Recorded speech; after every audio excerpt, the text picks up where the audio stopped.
Nah, sama jalan persuat. โตพี่น้องเลยเนาะโอ้โตเชยกินได้นี่พี่น้องเลยอุ้ยพระห่มพระแพร่เพิ่นลอยน้ำมาบ่น่ะฮะพระแพร่เพิ่นลอยน้ำมาบ่ มีแต่อันนั้น ระเบิดบ่ ขี้คด ฮะ ขี้คด เอ้ากลับบ้านก่อนจ้ะ Doi. กลับบ้านเมื่อบ้านเมื่อ2ก่อนทีมงานกับเมื่อเบิดเลย Doi.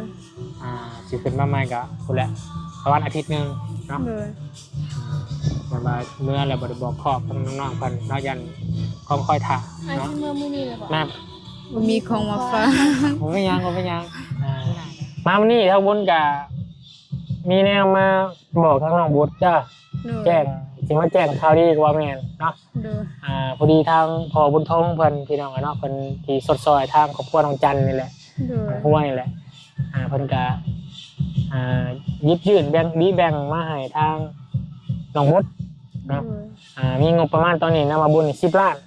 Doi. เพื่อสิซื้อไม้ซื้อตอกยังเอามาไว้ Doi. เนาะแต่ว่างบ10 ล้านนี่ก็ยังบ่พอดอกเนาะ Doi. ใช้เฮ็ดเรือนหลังนึงก็หลายล้านพุ่นเนาะบ่ต่ำกว่า40-50 ล้านพุ่นแหละ Doi. ดีใจว่า Đi ทาง chơi. พอเพิ่นยื่นมือเข้ามาซอยแล้วพี่น้องเนาะ Doi. น้องเพิ่นยิ้มบุบเลยดีใจแทนหมู่เนาะ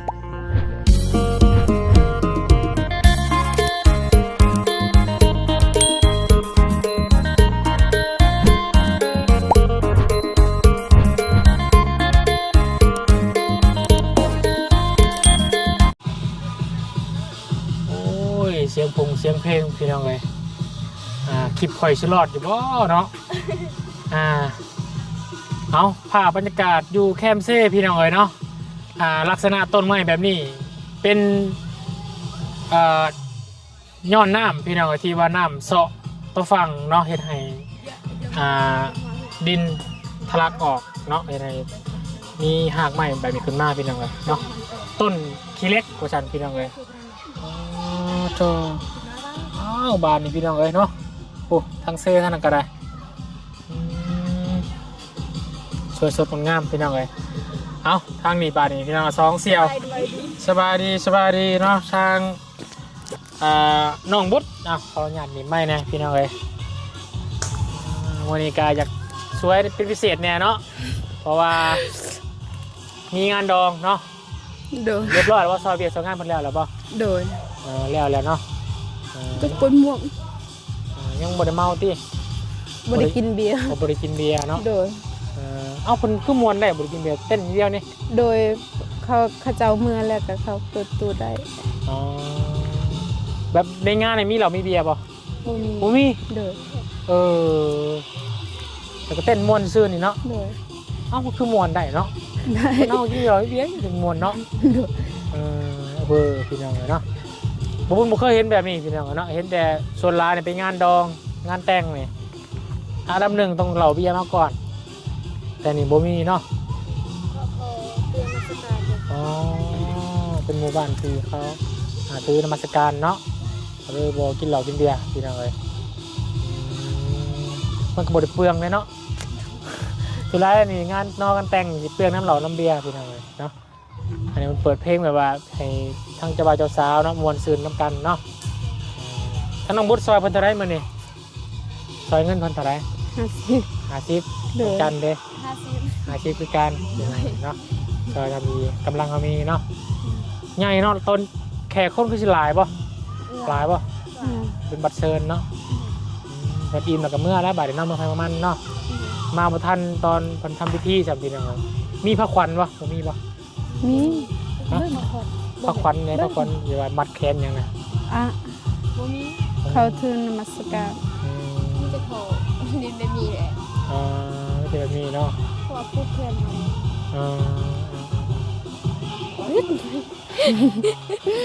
เพิ่นเฮ็ดหยังกินมีเมนูหยังงัว งัวแล้วก็หมูแล้วก็ไก่แล้วก็แบะ มีไก่มีแปะพี่น้อง โดย ไก่เพื่อนน้องบุตรพอดีเป็นพี่น้องทั้งในน้องบุตร เป็นพี่น้องทางแม่แล้ว พี่น้องทั้งแม่ โดย แต่ว่าแม่เจ้าเสียไปแล้วเนาะ โดย แม่เจ้าก็เป็นร้านเนาะ โดย ทางน้องจันได้เป็นพี่น้องกันบ่ บอก บ่ได้เป็นเนาะคนบ้านเดียวกันนะเป็นเฮ็ดปัดเชิญเนาะ โดย ปะหุ่น บ่เคยลงมาไปไหนจักเทื่อพี่น้องเนาะทางน้องบดไปตักน้ำหรือฮดพักตักอยู่ฮะจ้ะ น้ำเซ น้ำเซ โดย ใช้พาบุญไปเลาะเบิ่งเซในเบิ่งไงเนาะลงทางใด ทั้งนี้ก็ได้ ทางใดบ่ ทั้งนี้ยันบ่ได้มี ต้องโค้งบ่ติ โดย บอลพุ่นบอลน้องบุดเอาน้ำเนาะไปตักไอ้ไปฮดพักเนาะ โดย คือทั้งนั้นพี่น้อง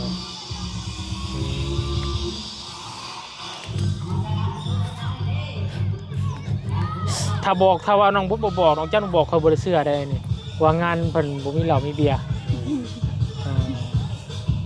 ปกติโอนตั้งแต่เกิดได้มากก็มีแต่ไปงานดองกันยังต้องมีเหล้ามีเบียร์มาก่อนนะ แต่ดีอย่างหนึ่งพี่น้องเลยเนาะบอกกินเหล้ากินเบียร์แล้วก็เฮ็ดให้ประหยัดงบไปน้ำแน่เนาะก็บ่ได้ทะเลเคเมาพี่น้องโอเคอยู่บ่ได้กินเหล้ากินเบียร์เนาะดีกินข้าวเรียบร้อยแล้วน้องบด โดย น้ำจันเด้ กินแล้ว เรียบร้อยไปส่งซองมันก็ใส่เต็มที่แล้วเนาะห่อมื้อนำบ่ ฮะ ห่อมื้อนำบ่ บอก เห็นว่าห่อมื้อนำพี่น้องเอ้ยไปเดี๋ยววุ่นสิมีแนวสิบอกเปิดลงไปเซฟบ่ล่ะไปมีข่าวสิมาบอกน้องบุดเพิ่นพี่น้องเอ้ยไปเบิ่งน้ำเซก่อนเนาะพาพี่พาน้องมาเบิ่งไก่เซพี่น้องเอ้ยเนาะไก่เซ หยิบกดนิดเดียวหรอก ไก่แม่น้ำลำธารสองเสี่ยวเตี้ยกับเสี่ยวสูง Ya pernah ini sama jalan bersuara. โตพี่น้องเลยเนาะโอ้โตเชยกินได้นี่พี่น้องเลยอุ้ยผ้าห่มผ้าแพร่เพิ่นลอยน้ำมาบ่อนน่ะฮะผ้าแพร่เพิ่นลอยน้ำมาบ่ มีแต่อันนั้น ระเบิดบ่ ขี่คด ฮะ ขี่คด เอ้าโอ้มาถ่ายอยู่นี่แล้วเนาะไปพุ่นก็บ่ได้อีกพี่น้องมีคนโปะอยู่ไม่เท่าบ่อ่ะคนป้าเปยอำนาจพี่น้องเนาะโอ้ยขอจากนี้เสียงเพลงอยู่พี่น้องเลยป้าจากเมื่อทั้งพุ่นละป้าทั้งเฮือนจากพุ่นละป้าเสียงเพลงอย่างบุญยังพี่น้องวันนี้เสียงเพลงเวลาบุญเอาลง YouTube ประจำมันติดลิขสิทธิ์เพิ่นเลยมันแดงพี่น้องนะคลิปผ่านไปพี่น้องไปโอ้จะม่วนเนาะ โอ้ยน้องก็ได้กินเบียร์ ม่วนน้ำเพลงกันเนาะเพื่อนไพ่กันนี่เนาะฮิตใหม่บ้าง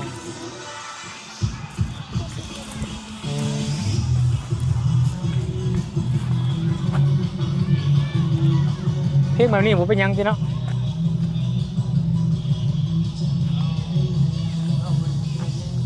พักบ้านเที่ยวไปเป็นบ้านอีกหน่อยเนาะมานั่งร่วมกันสาพี่น้องเลยเนาะวันนี้กับบทนี้เนี่ยมาฝากมาต้อนน้องพันดอกพี่น้องเลยนั่งอยู่ใช่ดีกูนั่งห้องงานใหม่กูปะพี่พ่อขี่คนกับไปจักเนาะ โอ้ยมีแต่ขี่คดแต่ดี ไม่ขี่คนปะ น้อยพอ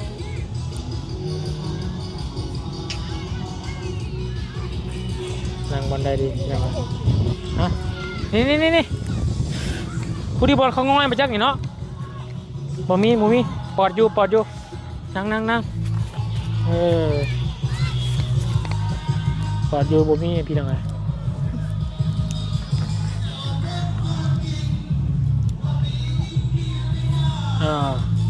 เพลงเนาะโอ้วิวงามเลยพี่น้องเลยเนาะวิวงามแห้ง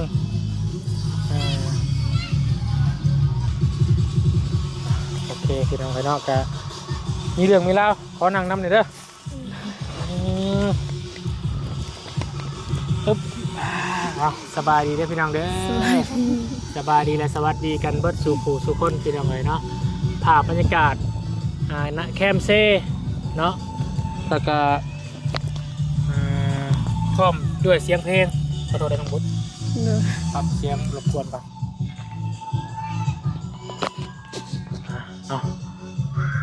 ทางชุมอ้ายว่าจะเดินทางกลับบ้านก่อนจ้ะ โดย กลับบ้านเมื่อบ้านเมื่อซองก่อนทีมงานกับเมื่อเบิดเลยเนาะ โดย สิขึ้นมาใหม่ก็พุ่นแหละประมาณอาทิตย์หนึงเนาะ โดย แต่ว่าเมื่อแล้วบ่ได้บอกครอบทั้งน้องๆเพิ่นเนาะยัน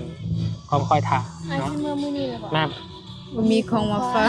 ผมไม่ยังมื้อหน้าก็ได้มื้อหน้าจัง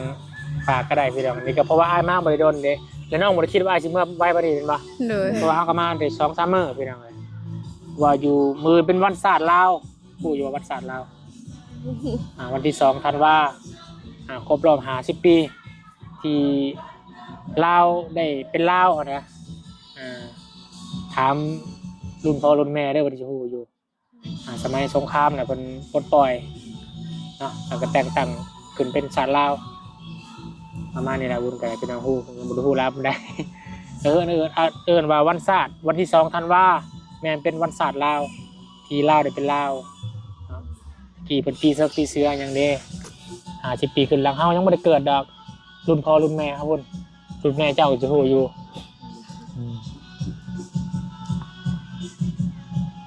ถามน้องบุตรเนี่ยแม่เจ้าเสียมาจากปีเลย โดนแล้วได้แล้วประมาณ8 ปี9 ปีประมัน ตอนนั้นเจ้าจำความได้แล้วเนาะ โดย เราเป็นหยังเราเสียชีวิต เราเป็นโรค เป็นโรคอะไรแบบ โรคอยู่ในท้อง ฮะ โรค หลงมันลูก โรคมะเร็ อ๋อง โรคมันลูกมะเร็งประจักเนาะ โดย เกี่ยวกับมันลูกเป็นยังไงแต่ว่าแม่ไอ้น้องเจ้าก็เจ้าแม่เจ้ามีเจ้าผู้เดียวเป็นบ่ลูกเจ้า สอง 2คนหนึ่ง มีน้อง2 คนผู้ชาย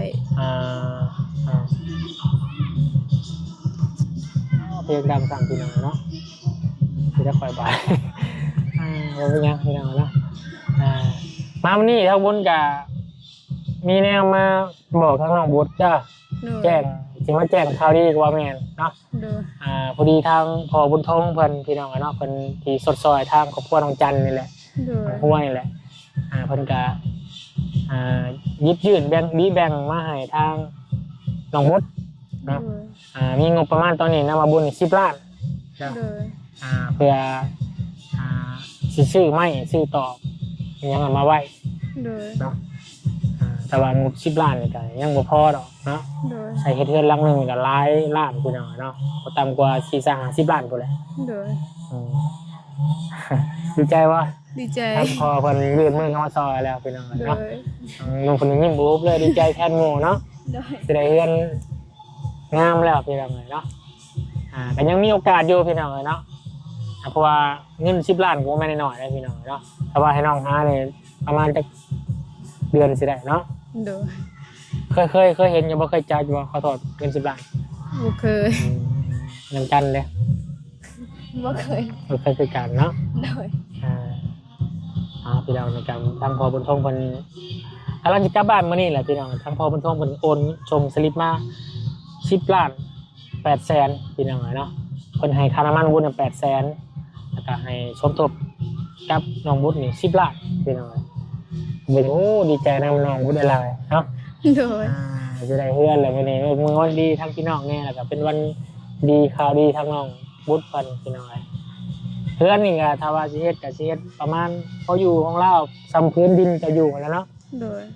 สิซ้ำพื้นของเจื้องบ่วางแผนไว้พี่น้องทรงนี่ก็ประมาณ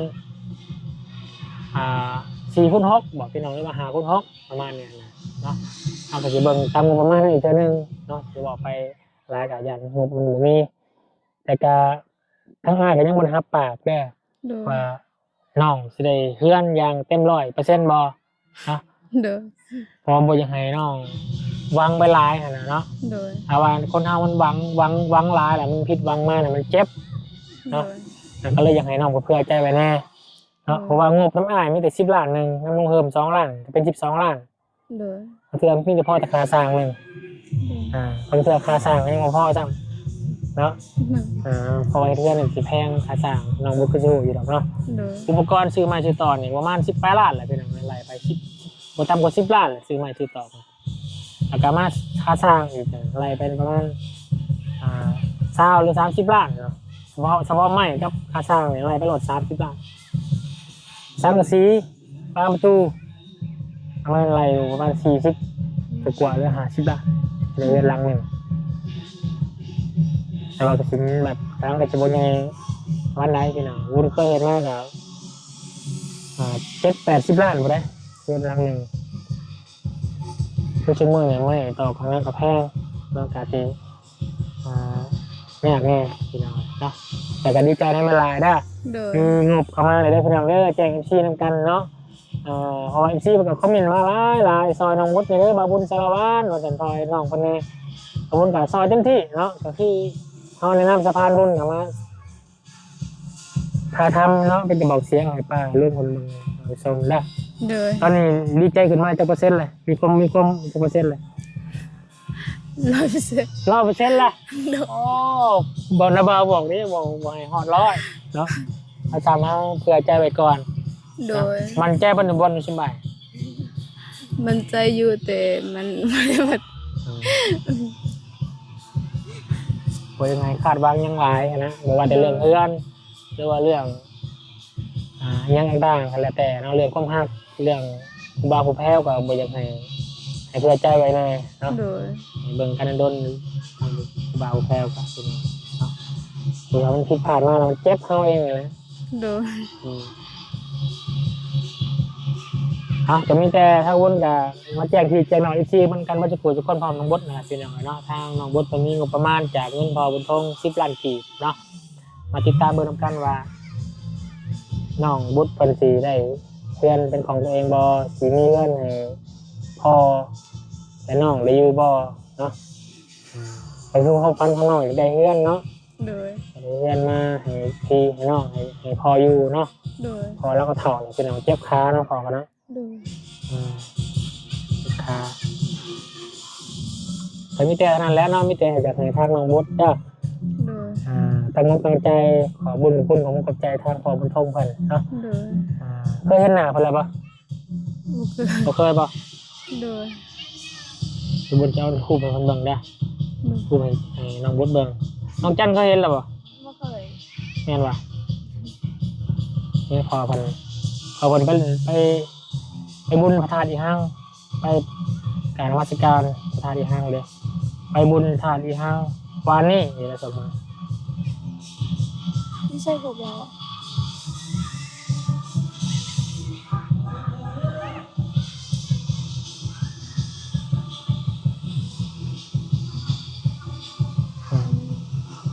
แม่นพอบุญทงพอใจดี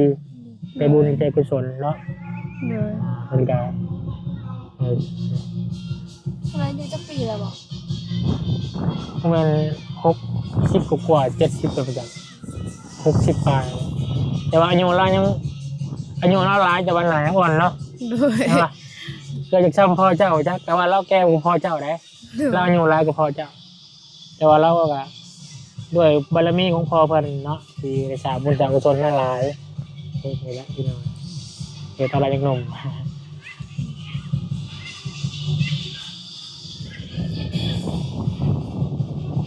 มันอยู่ต่างประเทศที่แม่ก็ยังงามเนาะ โดย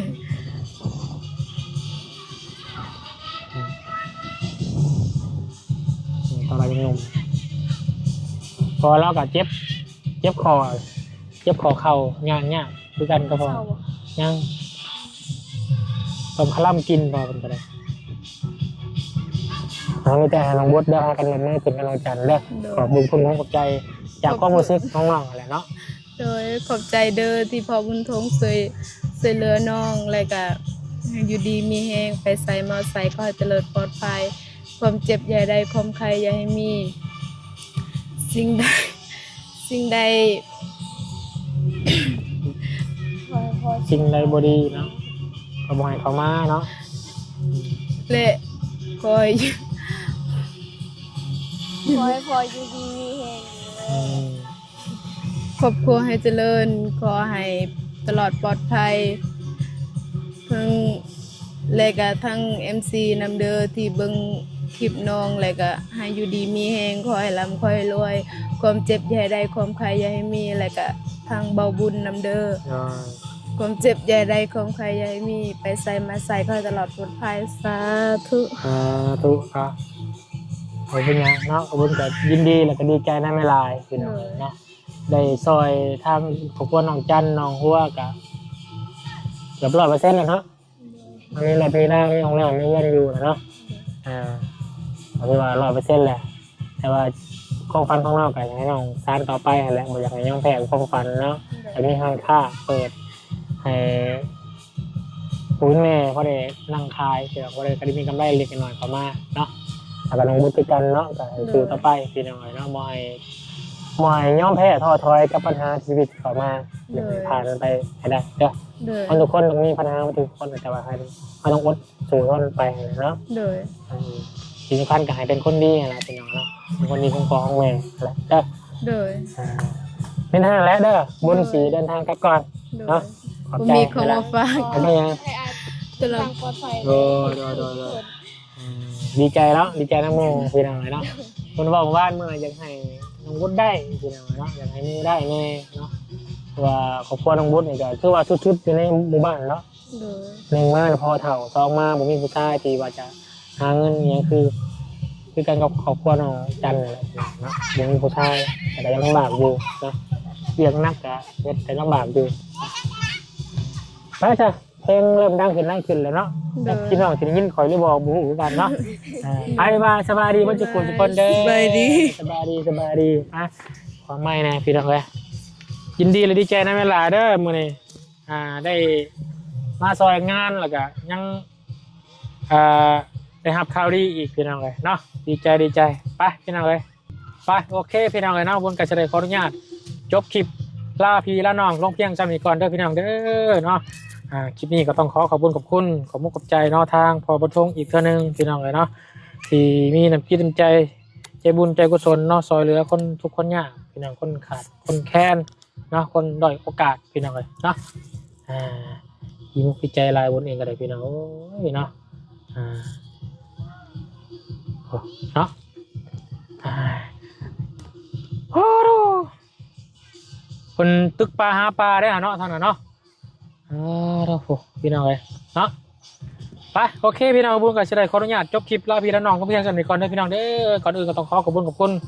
ขอมุกขอบใจเนาะทางพอบุญทงเนาะที่ให้ทางบุญสารวัตรเป็นสะพานบุญในอีกครั้งหนึ่งเนาะขอให้ทางพอบุญทงและครอบครัวจงมีแต่ความสุขความเจริญเด้อพอเด้อความเจ็บจะได้ความไข่จะมีพระจะจากโรคภัยไข้เจ็บทั้งปวงคิดสิ่งใดปรารถนาสิ่งใดขอให้ได้สมความมุ่งมั่นปรารถนาเด้อพอเด้อเนาะสิ่งสำคัญก็คือสุขภาพร่างกายที่แข็งแรงเดินทางมาใช้ให้ตลอดปลอดภัยให้ฮอดจอดถึงสาธุเนาะแล้วก็ขอบคุณคุณหูขอบใจทาง FC ปาลุงบัสกุสุคนที่ส่งกำลังแรงใจเชียร์เนาะให้กำลังบุญเป็นในเฮือนในซ่านเนาะแล้วก็เป็นกำลังใจเบิ่งคลิปประมวลสารวัตรตลอดมาอยู่ดีแม่งบัสกุสุคนลาคลิปนี้ไปแล้วสบายดีและสวัสดีขอบใจหลายเนาะบ๊ายบายพี่น้อง